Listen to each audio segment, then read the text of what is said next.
Sa katatapos lang na ika-5 State of the Nation address, si Pangulong Ferdinand R. Marcos Jr.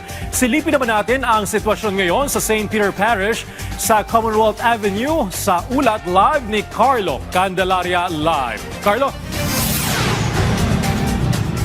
Bernard, nakarating nga dito ilang metro mula sa St. Peter Parish dito sa Commonwealth Avenue yung kilos protesta ng ilang progresibong grupo ngayong araw ng State of the Nation address ni Pangulong Ferdinand R. Marcos Jr.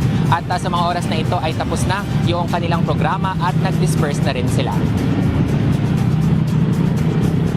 Pagdating ng mga rallyista kanina sa bahaging ito ng Commonwealth Avenue malapit sa St. Peter Parish, nakaantabay na ang hanay ng kapulisan para panatilihin ang seguridad sa lugar at para mapanatili ang mga rallyista sa itinakdang lugar para sa kanila upang hindi rin maabala ang daloy ng trapiko. May mga concrete barriers na humahati sa Commonwealth Avenue kung saan sakop ang 3 lane ng kalsada para sa mga rallyista at sa kanilang mga inihandang programa.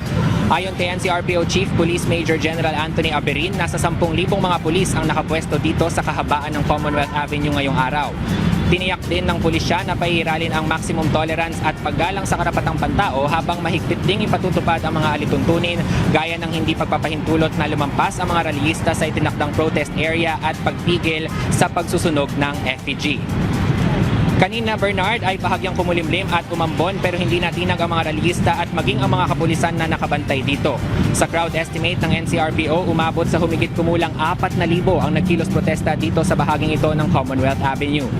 Samantala, kasabay ng SONA ng Pangulo ngayong araw, nagpatupad ng traffic rerouting plan ng Quezon City LGU sa ilang kalsada sa lungsod na makikita yan sa Facebook page ng Quezon City Government. Nakaantabay naman ng mga tauhan ng MMDA, QCPD, Presidential Security Command at iba pang tanggapan para matiyak ang seguridad at kaayusan ng daloy ng trapiko sa mga apektadong kalsada.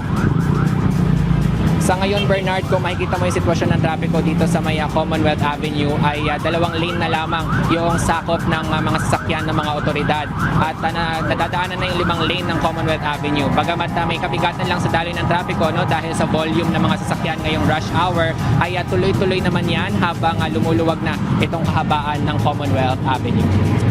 At yan muna ang pinaksariwang balita mula rito sa Commonwealth Avenue para sa SONA 2026 ng Integrated State Media. Ako si Carlo Candelaria ng PTV. Maraming salamat, Carlo Candelaria.